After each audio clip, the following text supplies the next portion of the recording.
Selamat berjumpa saudara-saudari dan para sahabat Nadi yang terberkati pada program edukasi melalui katekesi digital yang dipersembahkan oleh komunitas Nadi.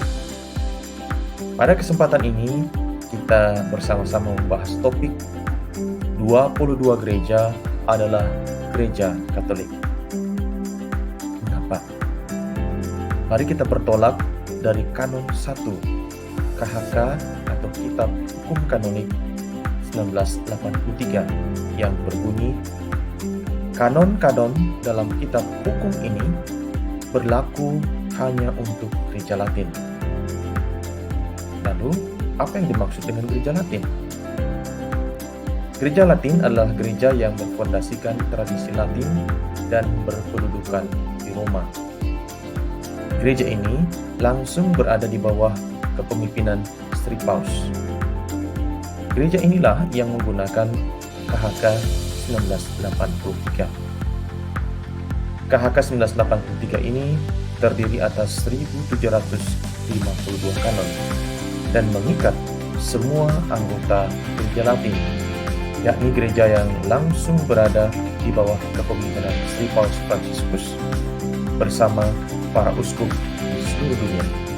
Dan itu berarti semua keuskupan yang ada di Indonesia termasuk anggota dari gereja Latin atau menghidupi tradisi gereja Latin. Kemudian kita bertanya, apakah ada gereja lain yang juga dalam persekutuan penuh dengan gereja Katolik tetapi tidak menggunakan kitab hukum atau KHK 1983? Jawabannya iya.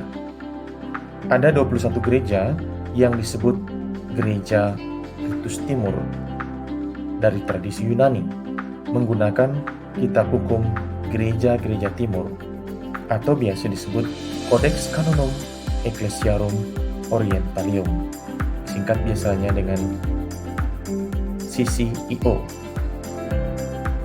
Kodeks ini dipromulgasikan tahun 1990.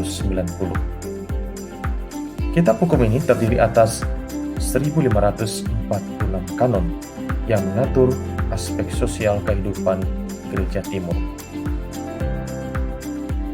Kesatuan gereja-gereja Timur ini diungkapkan secara implisit dalam rumusan kanon 1 dari KHK 1983 karena kanon ini memuat pernyataan teologis dan kanonik tentang hakikat dan sifat-sifat gereja Katolik.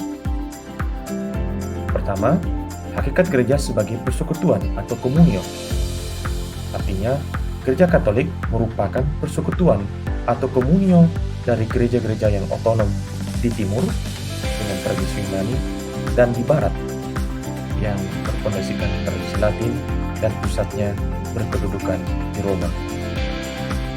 Kedua, gereja Katolik adalah gereja yang kudus dan Katolik, namun tetap bersatu. Persekutuan gereja yang kudus dan Katolik ini dibentuk dan tampak dalam 3 pilar persekutuan, yakni adanya kesatuan iman, sakramen-sakramen, dan pemerintah gerejawi, sebagaimana diatur dalam kanon 205 dari KHK 1983.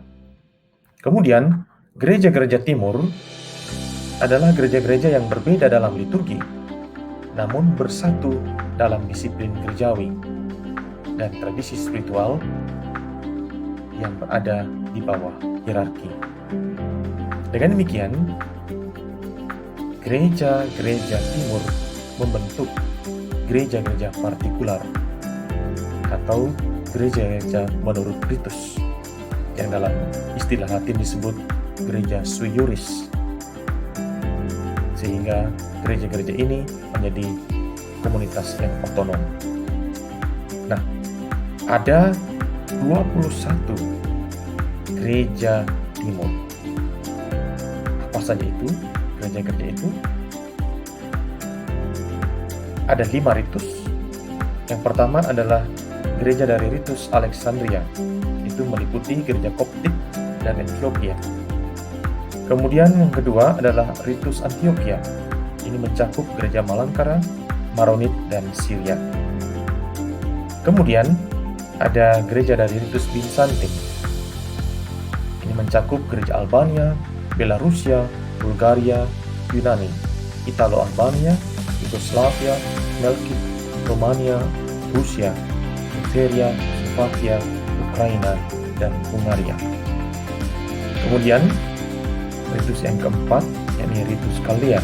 Ini mencakup gereja Kaldea dan gereja Malabar. Lalu ritus yang kelima, yakni ritus Armenia. Ini terdiri dari gereja Armenia sendiri. Para sahabat tadi yang terberkati, patut dicatat juga ada 6 gereja ritus timur yang berstatus patriark, yakni gereja Alexandria, Armenia, Kaldea, Maronit, Melkit, dan Syria. Demikian katekesi digital kali ini, semoga bermanfaat. Salam sehat, salam nadi. Tuhan memberkati para sahabat.